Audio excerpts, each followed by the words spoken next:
Hey everyone, so I'm back again with another video. This time around I have part 4 of my original Xbox collection update series. Like I've mentioned in previous videos, I'm planning on splitting this up over the course of several videos as opposed to having one extra long video.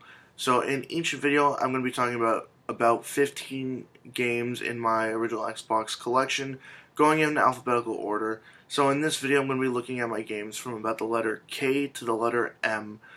So let's get to it.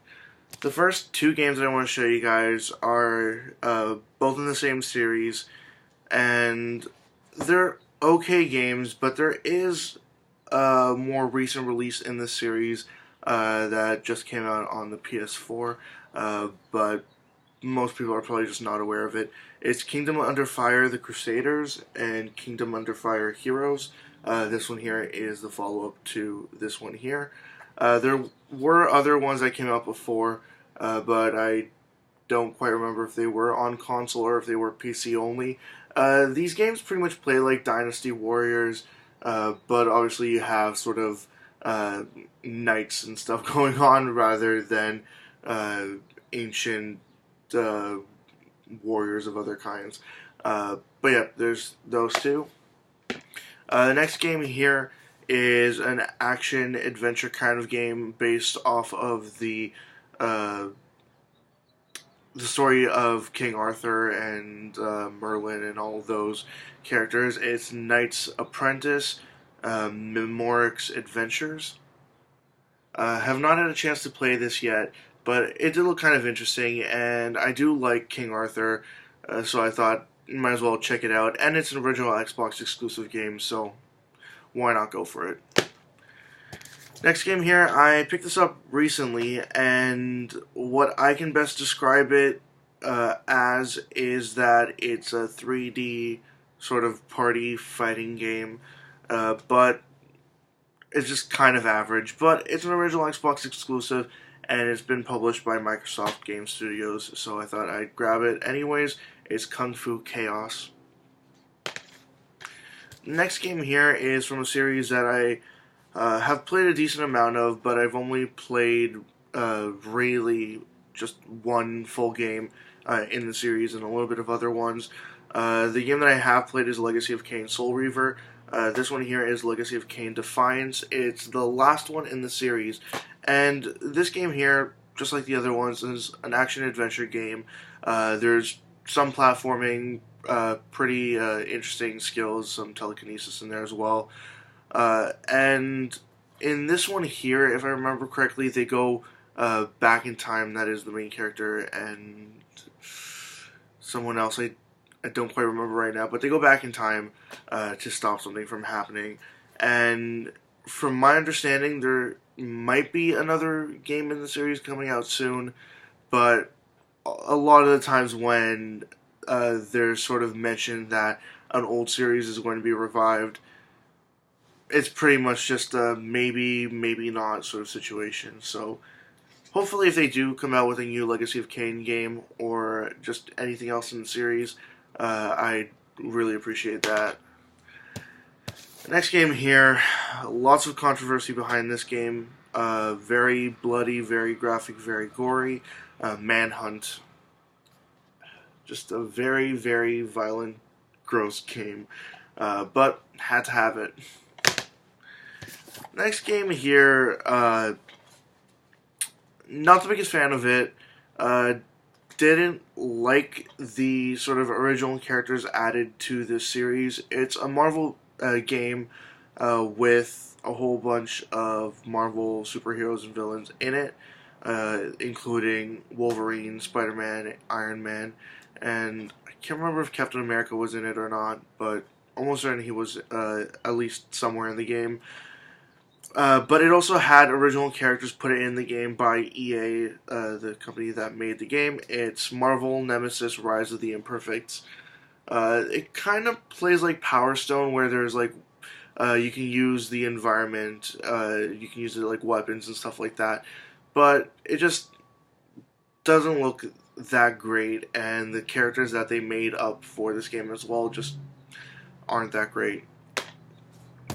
Next game here, have not played it at all. I don't even know why I really grabbed this. It's The Matrix Path of Neo.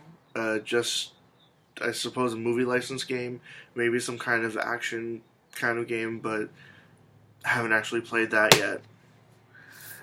Next game here, I have had this for a very long time, but I never actually played it online.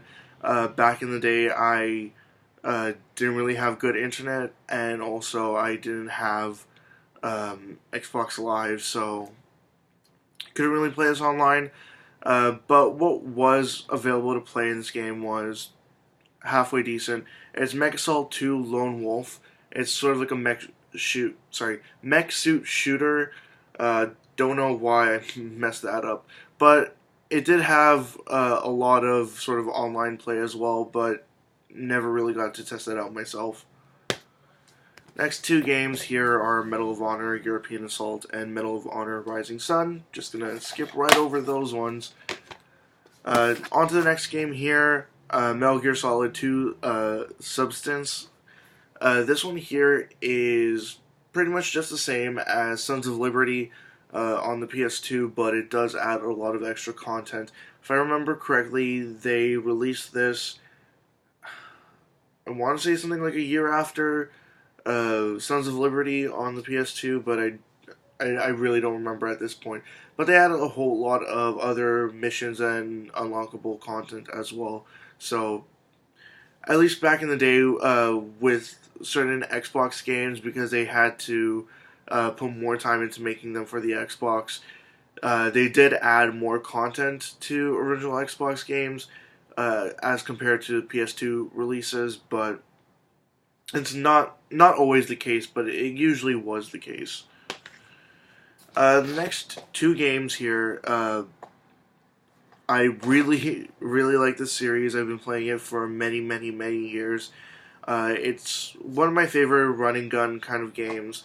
It's the Metal Slug series. I have Metal Slug 3 on the original Xbox, and also Metal Slug 4 and 5, the combo pack there. And I absolutely love these. I have multiple versions of these games. Like, they were released in sort of combo packs on, I believe, the PSP and somewhere else. I can't remember where else right now. But I do, like I said, really love this series. So when I saw these, on the separate occasions where I saw these, I had to grab them. Now the next game here, pretty straightforward, Megaman Anniversary Collection. This one here has just 10 Megaman titles. 1 through 8, and 2 never before released in the US arcade games on your original Xbox system. So I actually didn't know about the other two previously not released games. I knew that it had Mega Man 1 through 8 because 9 was made many years later. But yeah, I knew Mega Man 1 and 8, 1 through 8 were in the set, but I really did not realize that anything else was included there as well. But it's just the classic Mega Man games available to play on the original Xbox. And the last game here that I want to show you guys is a game that I had fun with back in the day. I had rented this very stupidly, but I did have fun with it. It's an open world racing game, but what sucks about this is that it's not a backwards compatible Xbox game, so it won't play on the 360. But it is a pretty fun game. It is original Xbox only. It's exclusive, like I said, to the original Xbox. It's Midtown Madness 3. And like I said, open world racing game.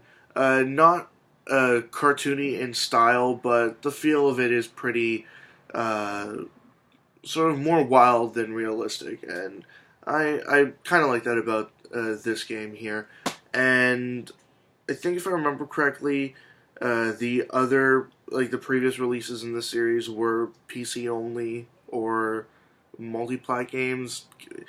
I can't really remember right now, but this one here, starting with Midtown Madness 3, it was original Xbox only.